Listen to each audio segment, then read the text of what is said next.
Bom dia, senhor presidente, bom dia aos companheiros de mesa, senhores senadores, senhoras e senhores aqui presentes. Não é a primeira e talvez não seja a última reunião como esta em que participo para tratar e debater desse tema complexo, mas relevante para o futuro do Brasil. Por alguns fatores. Primeiro, porque a regulamentação da terceirização é necessária e urgente. Não podemos mais ficar adstritos a decisões dos nossos tribunais, notadamente matéria sumulada pelo TST, a direcionar as relações de trabalho terceirizadas no Brasil. Segundo, porque o projeto, tal qual concebido e mais de 11 anos discutido, ele traz segurança e proteção às empresas e trabalhadores, afastando um pouco a insegurança jurídica que permeia todos esses processos. Agora, uma coisa que precisa ficar muito claro, e eu acredito que, obviamente, como vou ter vários argumentos contrários aos que aqui estou explicitando, precisa ficar muito claro que nós estamos aqui a falar de um modelo de gestão de processo produtivo inexorável do ponto de vista da modernidade, não só para o nosso país, mas em todos os países do globo e de todos os continentes onde ele ocorre. Estamos aqui a falar, em verdade, de uma contratação de serviços específicos para fornecer produto dentro de uma etapa produtiva. Na verdade, o que nós estamos a dizer com a terceirização é que transferimos determinadas atividades para outras empresas que detêm melhor técnica, melhor tecnologia, tenham uma organização própria e tenham autonomia técnica. E isso me causa estranheza, ou por isso me causa estranheza, o fato de que desde que começamos a discutir terceirização, acoplou-se a palavra terceirização de forma totalmente indevida e inequívoca a palavra precarização. Se tenta desmerecer o Instituto Terceirização simplesmente sob a assertiva de que terceirizar significa precarizar direitos, quando a verdade é totalmente o inverso. O que se pretende ao explicitar uma legislação formal sobre terceirização é que nós tenhamos um espectro jurídico que dê segurança, que discipline e que dê os caminhos pelos quais a terceirização, que não vai deixar de ser realizada no país, tanto na esfera pública quanto na esfera privada, possa, de uma certa forma, andar com mais tranquilidade, trilhar por um caminho mais tranquilo. Rapidamente, todas as sondagens que nós fizemos na Confederação Nacional da Indústria nos últimos anos, elas nos mostram que mais de 60% das indústrias pesquisadas, no universo de mais de 2.300, dizem que terceirizam. E que terceirizam não mais só as atividades de apoio, mas que terceirizam também atividades tidas por alguns como atividades finalísticas da empresa. Se a jurisprudência permite asseio, conservação e limpeza, hoje você vai ter atividades como montagem e manutenção de equipamentos, como logística de transporte, como consultorias técnicas, como pesquisa e desenvolvimento, presentes no dia a dia das empresas. E aí é de se perguntar, que é a pergunta que eu já fiz muitas vezes, por que é que, num simples olhar, para uns nós permitimos que isso se dê e para outros segmentos nós não permitimos? Nós temos as montadoras de automóveis hoje, que o banco é um que faz, a injeção eletrônica é outro, os compostos são outros, é nada mais do que uma linha de montagem. Parabéns à indústria automotiva, essa pode. Agora, na construção civil, onde você precisa usar uma retroescavadeira para fazer terraplanagem, num prédio cujo serviço vai demorar um mês, você vai ter que ficar com essa retroescavadeira, com o operador de retroescavadeira, durante 2 anos até concluir o prédio.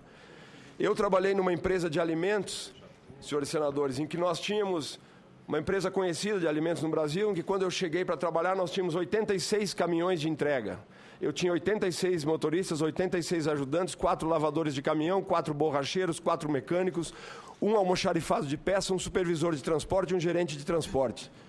A minha atividade fim é produção de alimentos para consumo humano. Eu não quero ter uma empresa de logística dentro de uma empresa de alimentos, eu quero terceirizar. Isso vai baixar custo do ponto de vista da empresa? Pode ser que baixe, mas não vai baixar custo em relação ao trabalhador, porque eu estou terceirizando o serviço e essa empresa especializada em logística há que ter o seu trabalhador bem remunerado e com todos os seus direitos garantidos. Também fomos ver aqui que a parte de montagem e manutenção, 56% das empresas utilizam.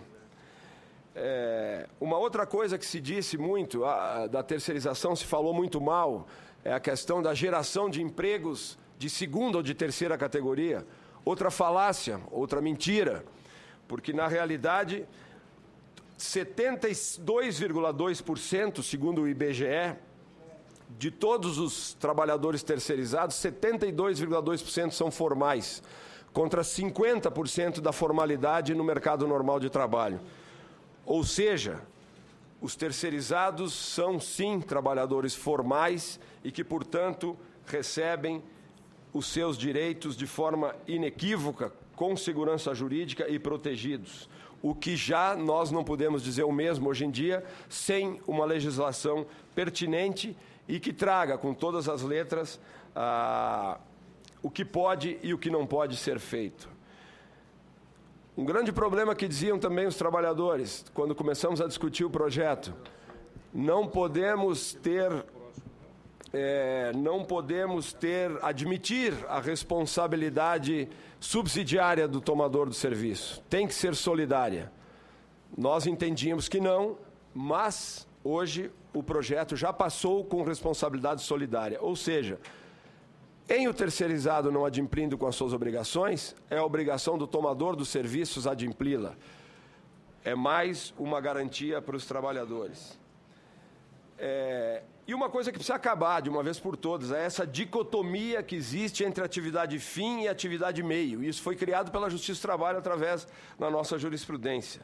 Isso há muito devia ter deixado de existir, porque não reflete a realidade do nosso Brasil plural, da diversidade dos nossos setores econômicos, dos arranjos produtivos mais variados que temos, e, por certo, ela dá origem aos mais variados entendimentos, às mais variadas ações e decisões contraditórias que colocam em risco a economia e o empreendedorismo dos brasileiros sob esse prisma dessa total insegurança jurídica.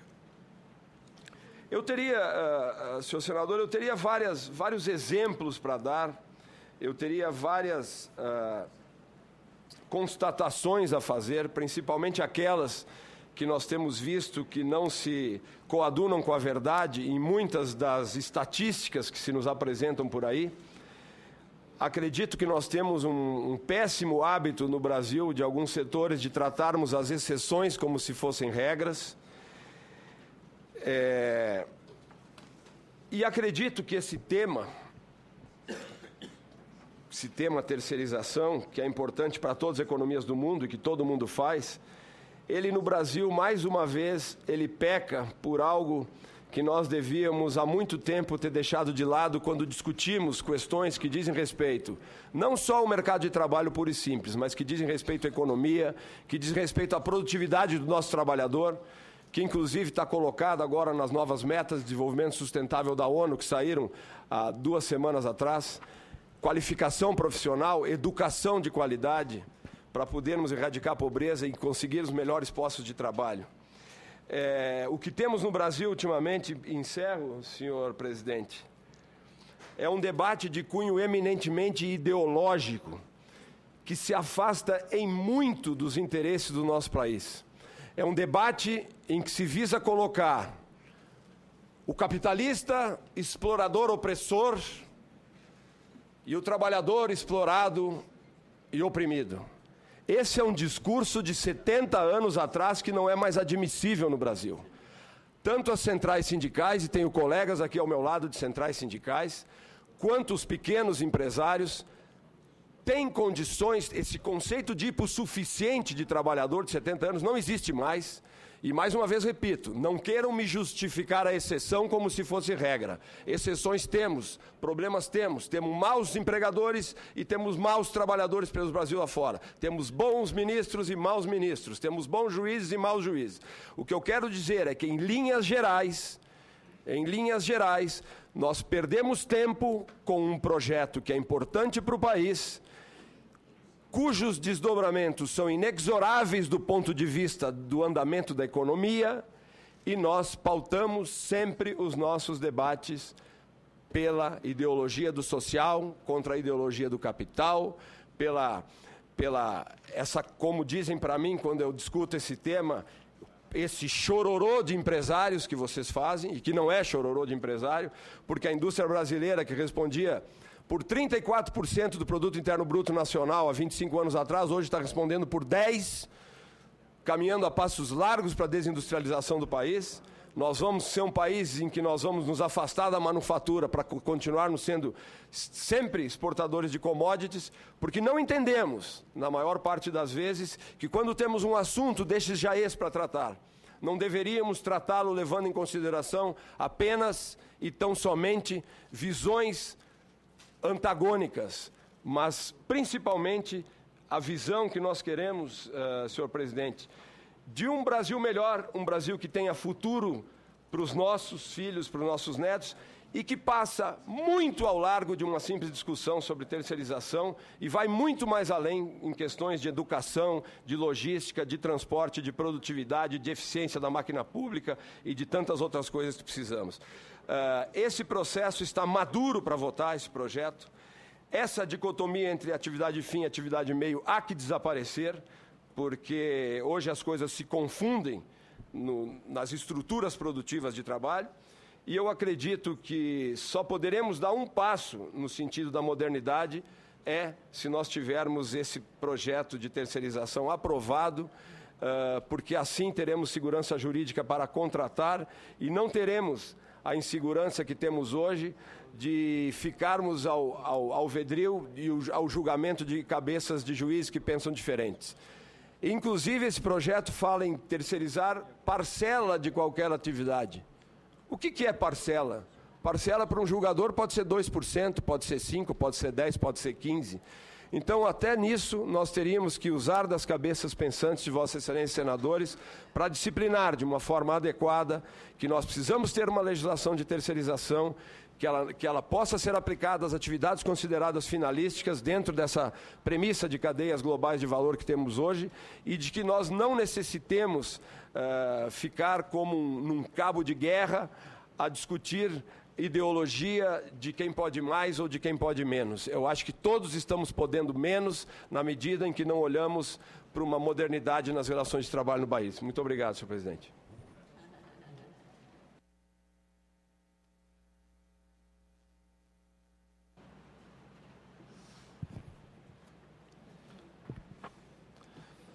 Com a palavra, a senhora Graça Costa, secretária de Relações de Trabalho da Central Única dos Trabalhadores. Tá aceso. Bom dia a todos e todas. Bom dia, gente. Bom dia. Estamos todos e todas aqui, não? Sou Graça Costa, sou servidora municipal da cidade de Quixadá, no Ceará, e estou como secretária de Relações de Trabalho da CUT Nacional. Quero primeiro agradecer a oportunidade desse debate, mais um, teremos muitos, principalmente porque esse é um assunto bastante polêmico, é um assunto muito importante que diz respeito não só aos direitos dos trabalhadores, das trabalhadoras, ou o direito dos empresários terem a liberdade de ir e vir conforme a sua vontade, mas é um assunto que diz respeito ao desenvolvimento do Brasil. Portanto, acredito que teremos muitos debates ainda pela frente. Rapidamente dizer que a terceirização, como está sendo colocado aqui, é um assunto que vem desde a década de 70, não é uma novidade desse momento. Esse momento é um momento importante, de muita polêmica, e quero já ressaltar que ainda bem que nós chegamos nesse debate e consideramos que tem um debate ideológico. Ainda bem. Porque nós temos aqui uma luta de classe, nós temos um capitalismo, nós estamos aqui, trabalhadores e empregadores, nessa disputa que é, dentro do capitalismo, natural esse embate. de forma respeitosa, os trabalhadores buscam suas melhoras, os empresários buscam fazer o seu papel. Então, é ideológico mesmo. Nós estamos lutando por melhores dias, por melhores empregos, melhores salários, melhores condições de trabalho. Os empresários, nesse projeto específico sobre terceirização, lutam para reduzir seus custos. É a realidade. Aí, dentro desse respeito, entre essas duas questões, nós vamos colocar os nossos argumentos. E os nossos argumentos são: não está fora de hora. Esse é um projeto muito complicado. Ele veio lá, na época do Fernando Henrique Cardoso, pelo governo. Em 2003, quando o Lula assumiu, retirou o projeto da terceirização. Em 2004, o Sandro Mabel deu entrada ao PL 4330. Durante uma década, nós ficamos disputando, em todas as comissões, até chegar ao plenário. O plenário aprovou este ano e agora está no Senado. Nós temos um caminho, tem as comissões, tem os debates, e nós estamos trabalhando na mesma disputa. Queremos o quê? Nós queremos a nossa estratégia das centrais sindicais, dos trabalhadores e das trabalhadoras, é que a gente arquive o PL 4330, que o Senado Federal, com muita sapiência, faça um projeto com base no PL que nós construímos, passamos vários anos. Nós das centrais sindicais, nós trabalhadores e trabalhadoras, construindo um projeto, entregamos aqui nessa casa, queremos, a partir dessa base, desse projeto, fazer a discussão e fazer os acréscimos. É essa a nossa estratégia principal. Nós estamos para fazer o lobby e convencer os senadores e senadoras que essa é a melhor forma. O PL 4330, que veio para cá, que é o PLC 30 agora, não garante, não está escrito que vai ter igualdade de direitos entre os trabalhadores. Portanto, fazendo a legalização hoje para tudo, nós vamos continuar tendo as diferenças que nós temos hoje. Aí não adianta, Furlan, a gente tampar o céu com a peneira, como a gente diz lá no Ceará, não é? Lá em Quixadá. Existe, sim, trabalhadores efetivos das empresas, que são mais de 34 milhões. E existe mais de 12 milhões de terceirizados. E a maioria recebem salários menores. A maioria está não nessa especialidade, não nessa questão de melhorar a gestão. Vamos terceirizar para poder melhorar, é uma forma de gestão. Não é verdade. Isso é discurso. A maioria das empresas tem feito a terceirização e tem tratado o trabalhador e a trabalhadora com diferença, sim. E aí nós vamos de encontro ao que diz a Constituição Federal, nós vamos de encontro à legislação, nós vamos de encontro a tudo que nós conquistamos nesse país com muitas lutas, muitos anos. Nós estamos tratando os trabalhadores de forma diferenciada. Eles estão alocados dentro da empresa, às vezes no mesmo local de trabalho, basta ver, fardas diferentes, a forma de transporte, a forma de alimentação, uma série de coisas. Se eu fosse passar aqui, eram 2, 3 horas só elencando as diferenças que tem. Tem, sim, discriminação contra as pessoas nesse processo. Não adianta a gente negar. E isso não é discurso panfletário, é realidade. Todo trabalhador terceiro quer o seu emprego, quer ser um trabalhador permanente na empresa. O que mais os trabalhadores permanentes querem hoje é não se transformar em terceirizados. Se a gente aprovar esse projeto da forma como ele está e com a tese defendida pelos empresários de que tem que ter liberação, inclusive da atividade fim, e liberar geral, fazer terceirização em todos os setores, nós vamos perder. Aí sim, nós estamos colocando o desenvolvimento do Brasil em risco, se for dessa forma. Porque se hoje já tem o número de acidentes de trabalho, o número de mortes, o número de trabalhadores ganhando diferente, trabalhando no mesmo local, ganhando diferente, sendo discriminado. Se nós abrirmos as portas, milhares de trabalhadores sairão do seu trabalho formal, serão demitidos e irão se transformar em terceirizados. E nós vamos ter, sim, queda de renda do trabalhador, vamos ter, sim, negação de direitos. É verdade, fulano, que muitas terceirizadas assinam carteira. Muitas. É verdade. Muitos não são trabalhadores informais. Mesmo assim, o conceito de terceirização igual à precarização é o conceito mais real que foi colocado aqui no Brasil e que a sociedade já entendeu. Não somos só nós das centrais sindicais. A sociedade já entendeu que a terceirização leva a isso. E nós sabemos que isso é verdade. Agora, é muito importante a gente dizer que nós não estamos só para fazer guerra e só para puxar para um lado do cordão, da corda. Ao contrário, durante todo esse período, nós apresentamos proposta. Nós temos uma proposta, nós temos um projeto de lei que nós formulamos, trabalhamos para ter unidade entre as centrais sindicais, chegar aqui com um projeto mínimo, uma base mínima para poder fazer esse debate. Nós não estamos só fazendo discurso, nós estamos fazendo guerra, não, ao contrário. Agora, da forma como está o PLC 30, ele traz a figura do PJ, que não tinha... Isso era uma coisa que já deu um debate muito forte aqui no Brasil e nós superamos esse debate. Voltou, está no PL, pode ter o PJ. Eu acho isso um absurdo. Nesse nível que nós estamos, na época que nós estamos, nós voltarmos a esse debate. O PL permite a quarteirização. Uma empresa que contrata outra, não sei quantas para chegar no trabalhador. Se hoje está difícil...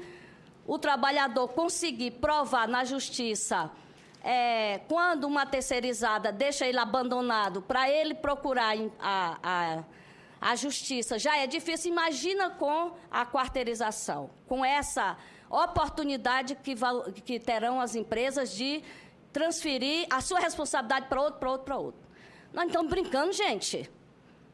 Nós estamos numa casa de responsabilidade. Aqui é o Parlamento Brasileiro, a maior casa. A casa mais importante não é debate entre nós e os empresários somente. É o futuro do nosso país, é o futuro da nossa juventude. Nós temos exemplos em outros países que aconteceu a liberação da terceirização. E foi um desastre. Pode olhar o México. Às vezes as pessoas dizem, nós não podemos comparar porque cada um tem uma realidade. A terceirização, o que os empresários têm dito em todo debate que eu vou, é que ela é uma realidade no mundo todo. Então, os problemas também é uma realidade no mundo todo, pode ser contado aqui. Nós sabemos o que aconteceu, por exemplo, com os bancários no México.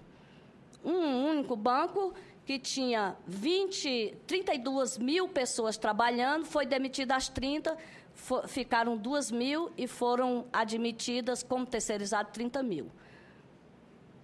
É isso que nós queremos para o nosso país? Eu não quero. Eu não quero. Eu não quero. Agora, eu acho super importante o debate para que a gente possa compreender. E nós temos vários dados.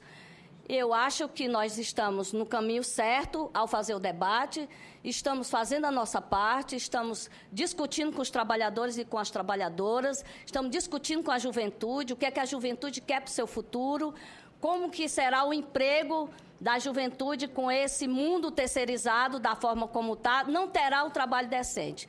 E digo com muita sinceridade, o que nós precisamos nesse momento, inclusive nesse momento de crise, o que nós precisamos é de trabalho decente, é de condições de trabalho, é não deixar os nossos companheiros e companheiras morrerem por falta de treinamento, por falta de experiência naquele local. Vocês podem dar uma olhada no setor elétrico. Todo dia tem um trabalhador, quase todo dia tem um trabalhador empendurado num poste. São todos terceirizados. Nós temos vários exemplos. Se a gente for colocar aqui, nós lançamos um dossiê que, inclusive, tem sido combatido, mas nós temos a nossa metodologia, nós fizemos o nosso estudo. De cada 10 acidentes de trabalho, 8 são com terceirizados. De cada 5 mortes no trabalho, 4 são terceirizados. E milhares de pessoas estão aí na Previdência, encostados, porque perderam seus membros, porque não tem mais condição de voltar ao trabalho. Não é disso que nós queremos, não é isso que nós queremos, nem nós, nem vocês, e nem a população quer isso. Portanto, acho que esse é um assunto bastante delicado e nós temos que continuar fazendo esse debate e convencer todos os senadores e senadoras. Nós estamos fazendo um debate, a Comissão de Direitos Humanos, aqui, o senador Paulo Paim, viajou já 16 estados fazendo audiência pública nas Assembleias Legislativas. No próximo dia 22, tem Rondônia e outros estados. A tendência é atingir ainda este ano todos os estados brasileiros, fazendo debate, levando as centrais, levando os empresários, e muitos locais, os empresários também foram os representantes das entidades, fazer esse debate com a gente nas Assembleias Legislativas. Estamos descendo a discussão para os sindicatos, para os locais de trabalho. Nós não queremos que nós tenhamos no Brasil, do futuro, o que nós estamos tendo uma amostra hoje aqui no Brasil, que são esses 12 milhões, mais de 12 milhões de terceirizados que nós temos já. E, para finalizar, senhor presidente, dizer que o conceito da precarização é tão real que as 10 maiores fiscalizações de trabalho escravo feito no Brasil no último período, 8 eram com empresas terceirizadas. Portanto, se a gente não tiver cuidado, nós estamos voltando mais de um século. Não é só... nós não podemos olhar só para o que os empresários podem investir, podem ganhar e podem investir no Brasil. Nós temos que olhar para a pessoa humana. Nós temos coração, nós temos pele, nós temos sangue e nós queremos vida para poder trabalhar e ajudar, inclusive, os empresários se manterem produzindo e etc, etc. É disso que nós estamos falando. Muito obrigada.